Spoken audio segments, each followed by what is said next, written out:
다락방 속의 하루. 무슨 말로부터 시작해야 할까?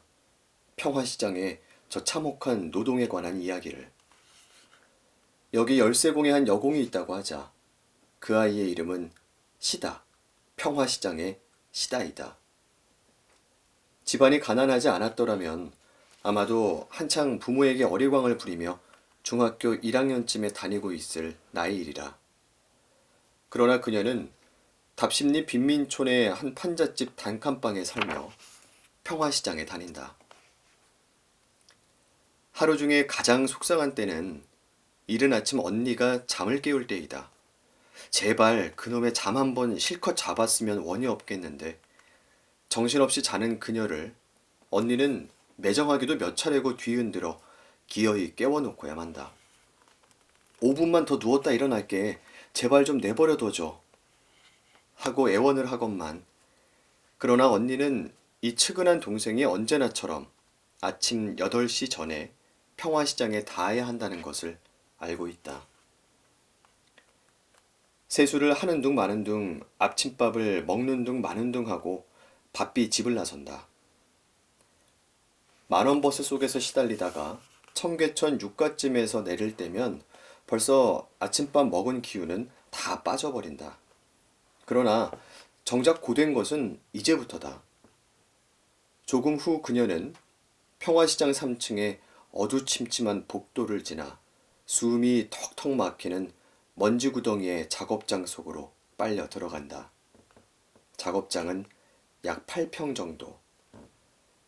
재단판과 14대 되는 재봉대와 거기에 맞붙은 시다판들이 가뜩이나 비좁은 방 안에 꽉 들어차고 그 틈서리에 핏기 잃은 창백한 얼굴의 종업원 32명이 끼어앉아 일한다. 바닥에서 천장까지 높이는 약 1.5m 정도. 이것이 저 악명 높은 평화시장의 다락방이다. 원래는 높이 3m 정도의 방이었던 것을 공중에다 수평으로 칸막이를 하여 그것을 두 방으로 만든 것이다. 이 넓고 넓은 세상에 왜 그녀에게는 이렇듯 좁은 공간밖에 주어지지 않는 것일까? 여공등은 허리를 펴고 걸어 다닐 수가 없다. 청계천 육가 쪽 고가도로를 차를 타고 달리면서 이 작업장들을 보면 마치 무슨 돼지우리나 닭장을 보고 있는 것 같은 느낌이 든다. 이 밀폐된 닭장 속에 갇혀서 끊임없이 재봉틀의 소음 속에서 그녀는 하루 종일 햇빛 한 번 보지 못하고 아침 8시부터 밤 11시까지 노동을 한다. 작업 도중에 일어나 변소 한 번 가려고 해도 주인 아저씨와 미싱사 언니들의 눈치를 보아야 한다. 그녀가 하는 일 중에서 가장 고된 것은 다리미질이다. 겨우 10서너 살짜리 소녀가 고사리 같은 손으로 열을 훅훅 뿜어내는 그 무거운 다리미를 들고 옷감이 눕지 않도록 온 신경을 써가면서 다리미질을 하는 것이다. 그것도 한 번이나 두 번 하고 그만두는 것이 아니라 온종일 끝도 없이 되풀이하는 것이다. 그뿐인가? 하루에도 수십 번씩 그 위험한 사다리를 타고 다락방을 오르내리며 공장 안에 크고 작은 온갖 심부름을 해야 한다. 재봉이 된 것을 되돌려받아 일일이 실밥을 뜯어내는 것도 여간 고역이 아니다. 더욱 견디기 어려운 것은 주인 아저씨나 미싱사 언니에게서 일 잘 못한다고 하루에도 몇 번씩 야단을 맞는 일이다. 별의별 욕설도 다 들어야 하고 때로는 매까지 맞아야 한다. 기름 냄새, 땀 냄새, 원단에서 나는 냄새, 옷감을 자르고 재봉할 때마다 풍기는 먼지 속에 둘러싸여 하루를 보내노라면 눈에서는 눈물이 나오고 코를 풀면 시커먼 콧물이 나온다. 일거리가 밀려 야간 작업을 할 때면 정말이지 살고 싶은 마음이 안 난다. 연거푸 이틀밤 사흘밤을 꼬박 세워가며 일할 때에는 정신이 아득하여 저도 모르게 눈이 저절로 감긴다.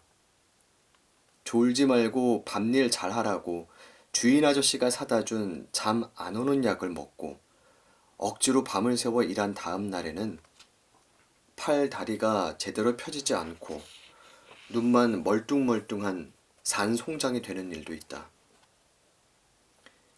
집에서 쉬는 날이라고는 한 달에 이틀뿐. 부잣집 아이들이 부모를 따라 자가용 차를 타고 주말 농장 같은 곳으로 놀러 나갈 때에도 평화시장의 13살짜리 소녀는 햇빛이 통하지 않는 어두운 작업장에 갇혀 14시간 이상을 꼬박 일해야 했다. 이렇게 뼈 빠지게 일을 해도 그녀의 한 달 임금은 평균 3,000원. 왕복 교통비를 제하고 나면 별로 남는 것이 없다. 집안 생계에 조금씩 보태고 나면 점심을 사 먹을 여유가 없어서 한 개에 1원 하는 풀빵 몇 개로 점심을 때우거나 아니면 아예 굶으면서 일하는 시다들이 태반이 넘는다.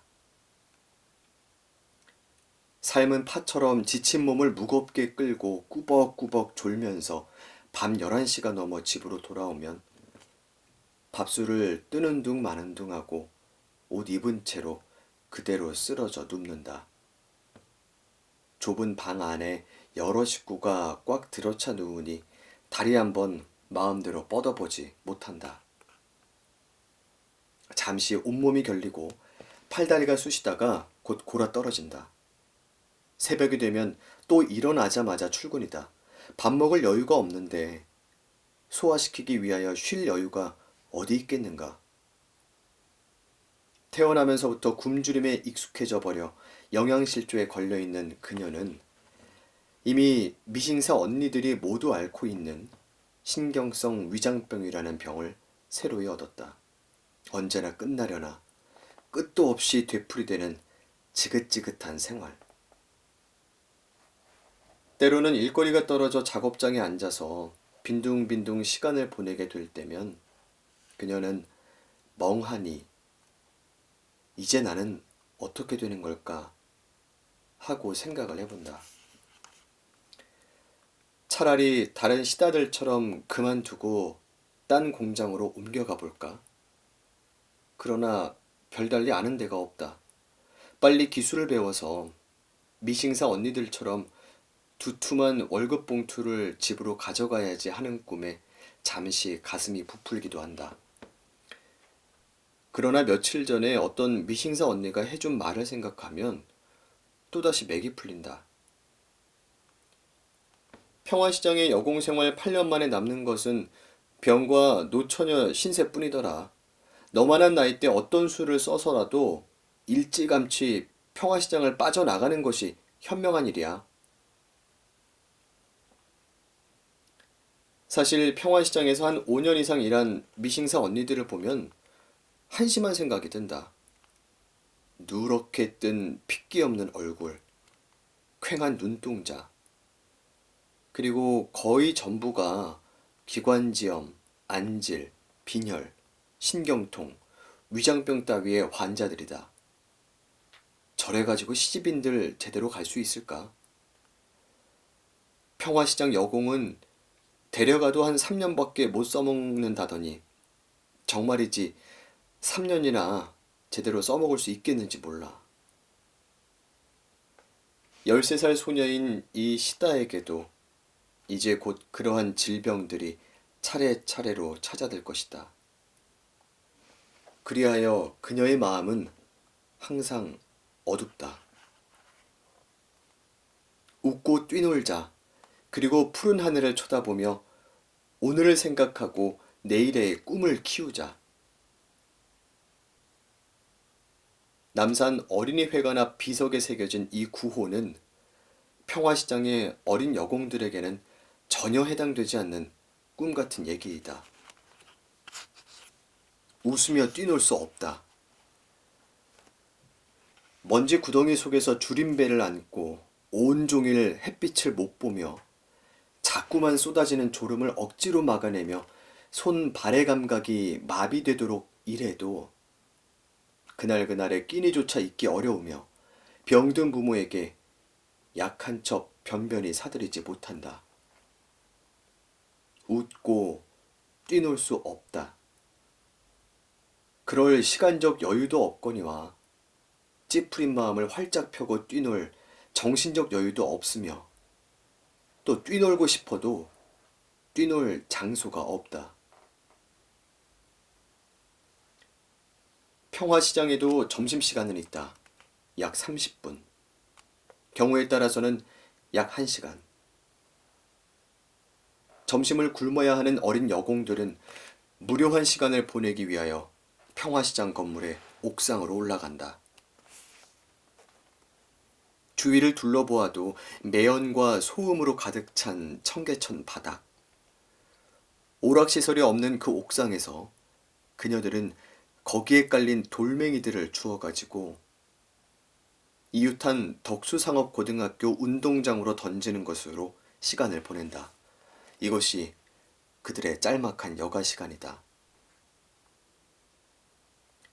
그들에게는 푸른 하늘을 쳐다볼 권리도 없고 오늘을 생각할 시간도 없으며 내일의 꿈을 키운다는 건방진 여유는 더더구나 없다.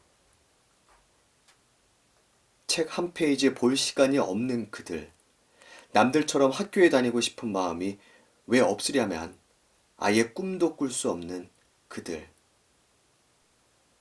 한창 피어나야 할 어린 마음이 나날이 겪는 기업주의 눈총과 쌓이는 생활의 번민에 못 박혀 어둡게 굳어져야만 하는 그들. 세월이 갈수록 늘어가는 것은 피로와 권태와 질병뿐인 그들. 평화시장의 여공들에게 내일은 없다. 하루하루 모진 목숨을 이어나가야 하는 숨막히는 노동의 질곡만이 있을 뿐이다. 그들은 결국 스스로의 젊음과 소망과 건강과 생명을 그날그날 갉아먹으며 살아야만 하는 피파리 인생들이다.